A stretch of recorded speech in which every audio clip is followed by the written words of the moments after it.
Good morning to our beautiful community, and welcome to a very special edition of Light the Torch. My name is Ella, and I am so honored to be here with you today to celebrate not just a book, but a bold and beautiful moment.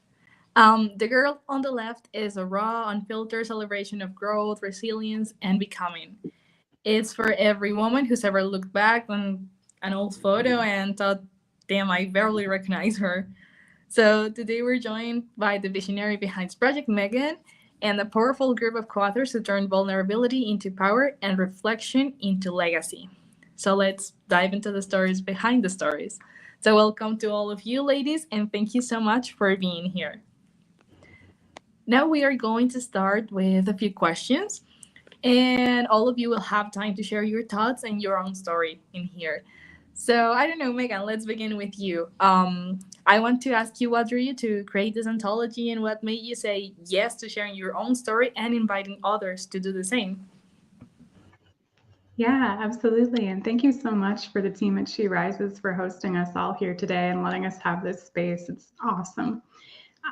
For me, when I first had the idea for this project, I really struggled with being at the end of an after weight loss journey and seeing a ton of other people share their before and afters and all their progress. And I just couldn't because I absolutely hated my before image that much that I couldn't put it public to even celebrate my after.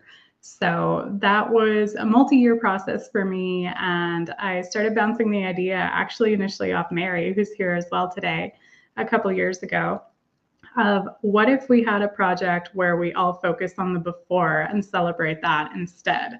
So I figured if I tried to do that as a solo book, imposter syndrome, fear of rejection, judgment, all those good things would totally make it so that I did not actually get it out in the world and that I would find a way to hide still.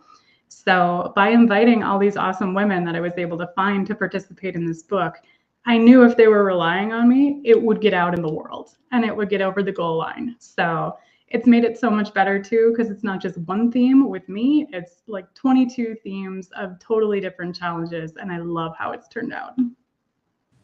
Thank you, Megan. Thank you for sharing that. For sure, every process is different, and every way that we decide to say yes to a project has a total different story. So thank you for sharing yours.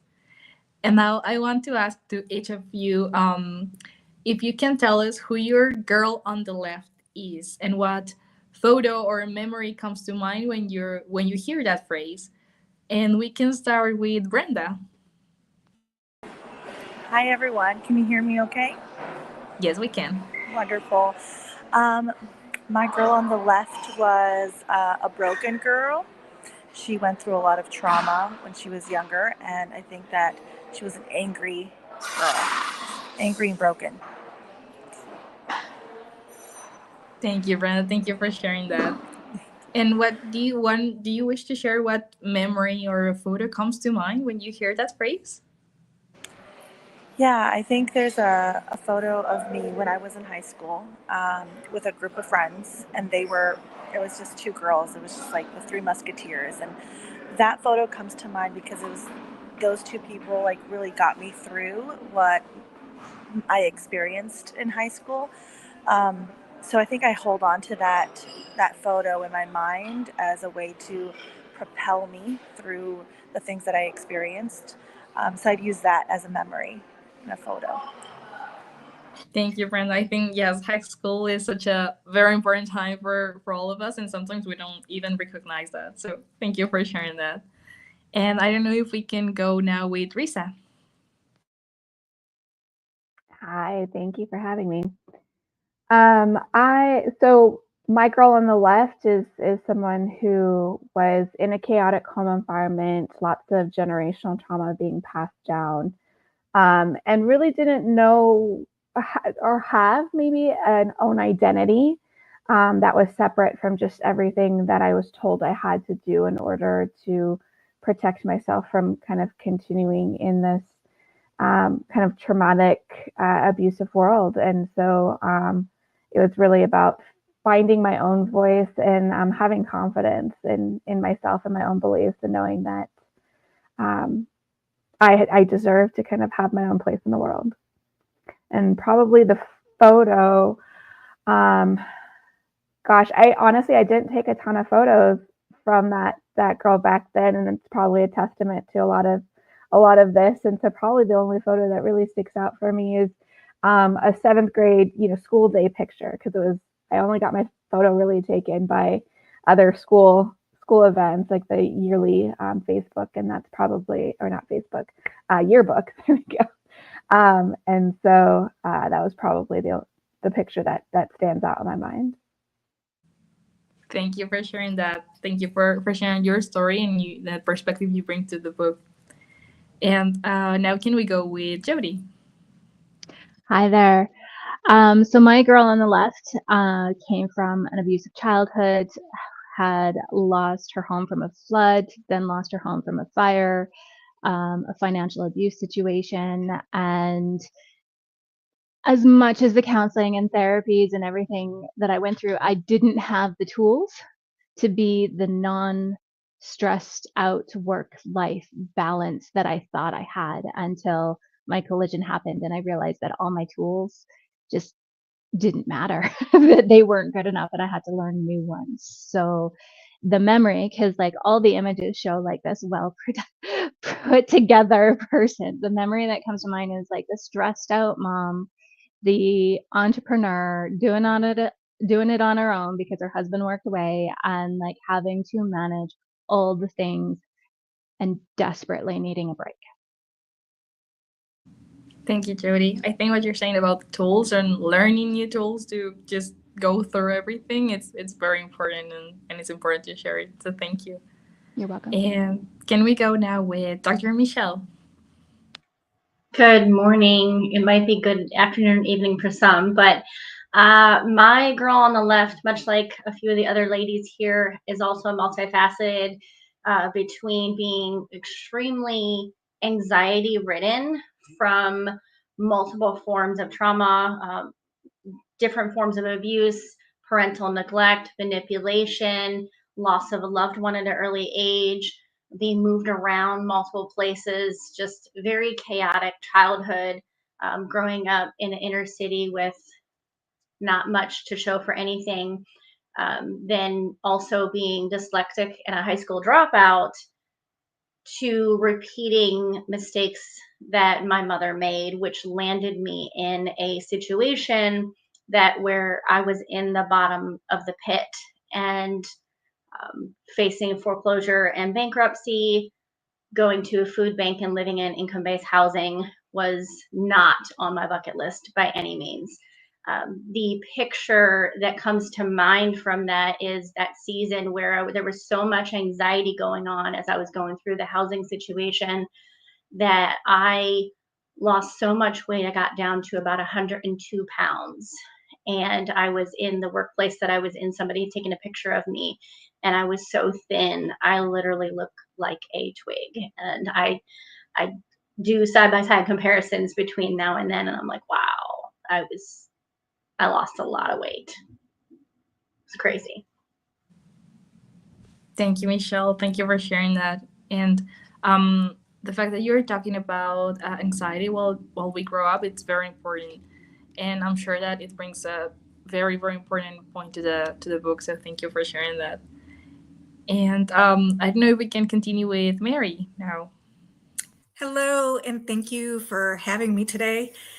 For me, the girl on the left was someone who just lost their identity. I got married older. I was 27, and I married someone in the military, which I had no knowledge of anything in the military. I thought that if you had no other options, so you were uneducated and poor, that was the reason why you joined the military. And I had never moved away from St. Louis. I went to college there. And so I get married and I move in with a boy who is doing things very differently. And I struggled getting a job when I was high in my game back in St. Louis. And we struggled with fertility as well, or infertility, excuse me. And it was just a bunch of things that just kept rolling and rolling. and snowballing. And it was just very hard to remember who I was. And the memory that sticks out for me is our first failed IVF. And we were living in England. And I remember being in the shower, sobbing, and just digging the progesterone out of me. And it was just, I really had no clue. Like, I couldn't see anything getting any better. I had no job because we were preparing to have a kid, and no kids because we couldn't get pregnant. So it was just, I think, rock bottom for me. Thank you, Mary. And it's a very different perspective, and you're sharing the story from a different point in your life. So thank you so much for sharing that. And I don't know about you, Megan.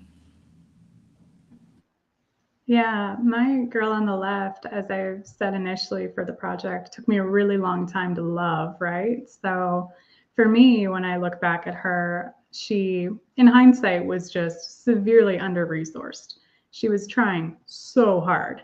And there was just that level of being so young that the dots couldn't quite connect. Like, she'd figure most of them out, but things would just not fully click to actually get useful progress. And that was a mix of home environment, that was a mix of health practitioners failing her, just a ton of things. So I do have one specific photo and moment as well, and that is the photo that I have recently shared as part of the project. So that is now publicly out there after like 11 years.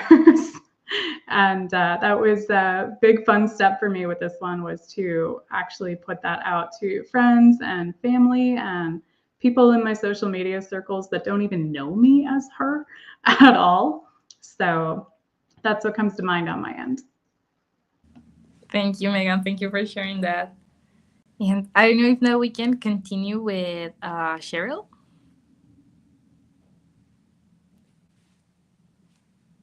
Oh, you're muted. Give me a second. Oh. Now? Is that better? Good. Yes, now. Okay. Thank you so much for having me. The girl on the left, she did not have any coping skills or self-confidence. And so I used alcohol as my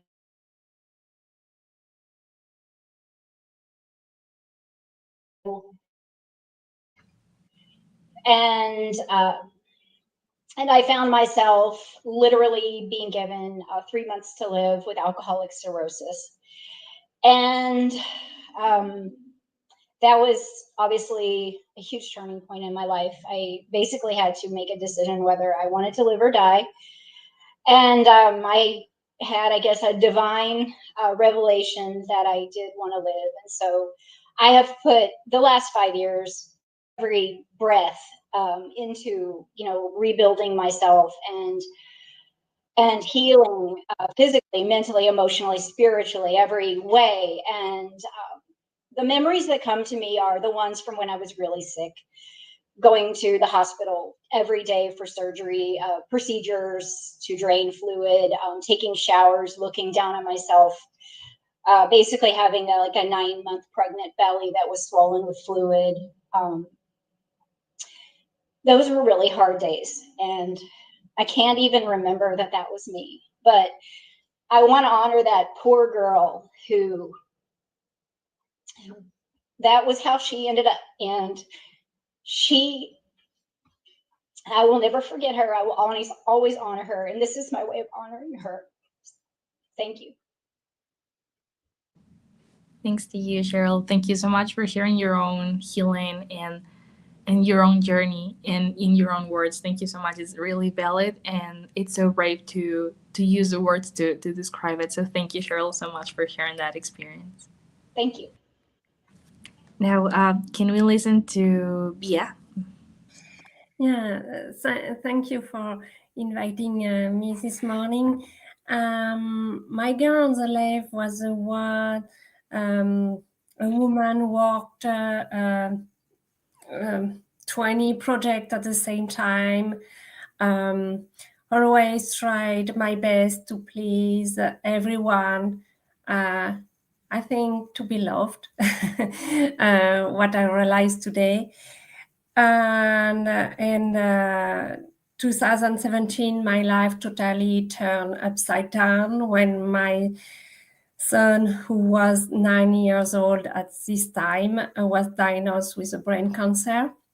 And so I just learned to slow down and to understand what's going on. And I learned so much in my life, in fact, with that. So today is a survivor. And being a health and life coach and sharing my story are really my healing process. And I would like to take this opportunity to thanks again Megan for all this process. Thank you. Yeah, thank you so much. Thank you for sharing your process with us and letting us your own thoughts and the way you will approach this book. Thank you so much. And now for this question, finally we have Diane. So let us know what do you think.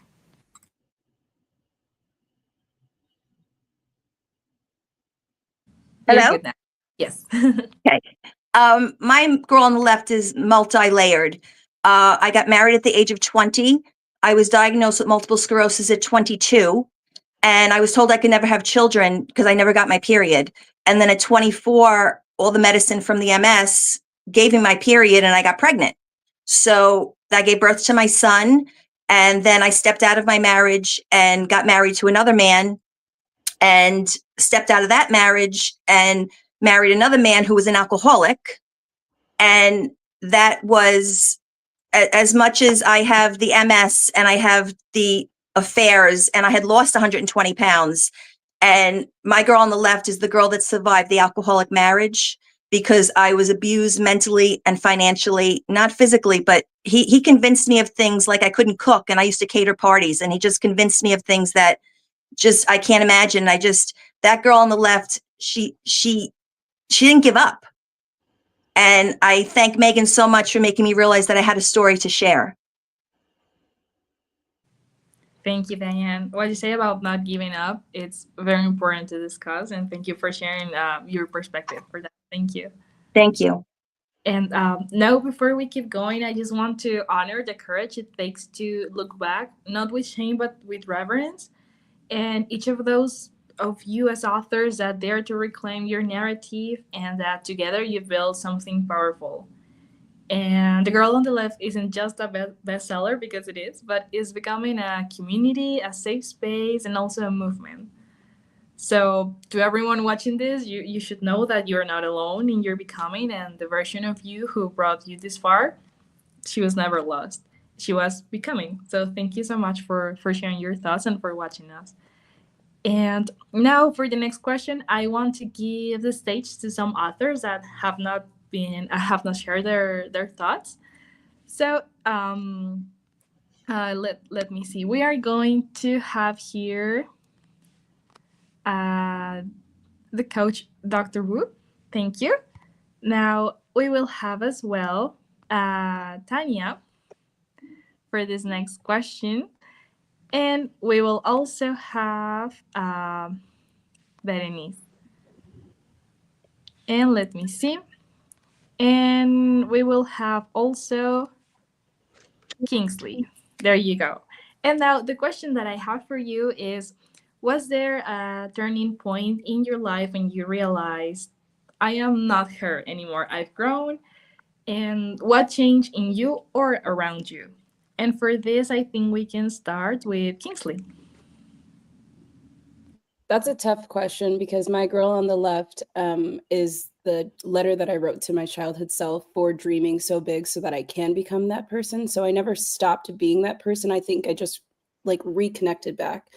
And like when I was young, it was dreaming of like creating and being a singer and all of that stuff, but without limitations. And then life happens and you kind of stray away from that dream. So yeah, I think my girl on the left is just, or the letter that I wrote is just to honor that dreamer the one who believed when no one else believed, the one who dreamed in ways that I can't even believe that she dreamed. Thank you, Kingsley. Thank you for sharing your story. It's such a very valid and interesting perspective. So thank you for that. And now I want to ask Berenice the same question. The moment I noticed that I was no longer that girl, which it was not that far, because for me, like my picture, for instance, is 3 years ago. So it has been a big progress in a very short period of time. And with co-parenting is where I could really see that I'm no longer that overstimulated, emotionally dysregulated person that just couldn't really connect to the people that she loved and could not build a life that she wanted. Because nowadays I can even dealing with my ex-husband, which is not a very easy situation. I'm still regulated enough that I can make things come from a path of going into a fight into, okay, let's do this together. We are a team. We are doing this for our son and overcome all those obstacles that many of us face when we are dealing with exes. So that for me is the big mark. Thank you, Bernice. Yes, I think that's another perspective and another point of view about it. And thank you for talking about it, for talking about overcoming all of these things. Thank you. And now can we listen to Tanya? Yeah, hi everyone. So my story is about the corporate hustle and thinking that, I guess success needs to look a particular way and you always have to be on the go, until I suffered from burnout in mid 2022 after I'd finished my degree. And what came up from that was a journey of, I guess, a spiritual awakening, which had never been part of my life prior to that, and has taken me on a completely different path. And I think probably over the past 12 months in particular for me is when I've really noticed this shift of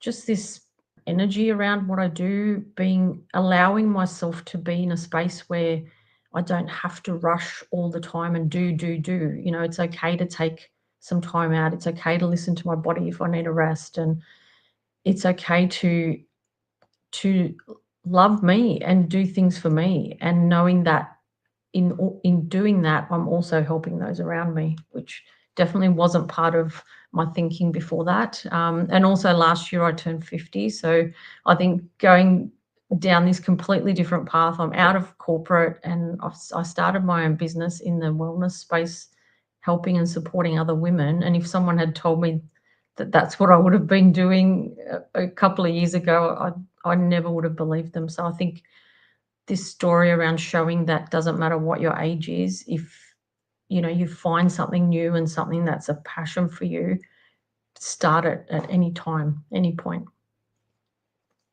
Thank you, Vanya. Yes, I totally agree with you. And what you said about realizing that we need to take care of ourselves and we need to remind ourselves that. So thank you for sharing that. And finally, we have Dr. Wu. Let us know your thoughts. Oh, thank you so much. Yeah. Start with the first one.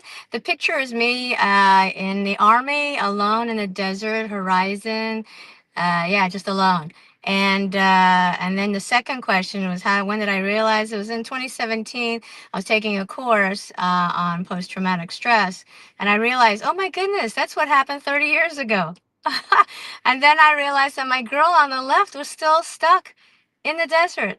When traumatic things happen to us, we get a little bit kind of dissociated from certain parts of us.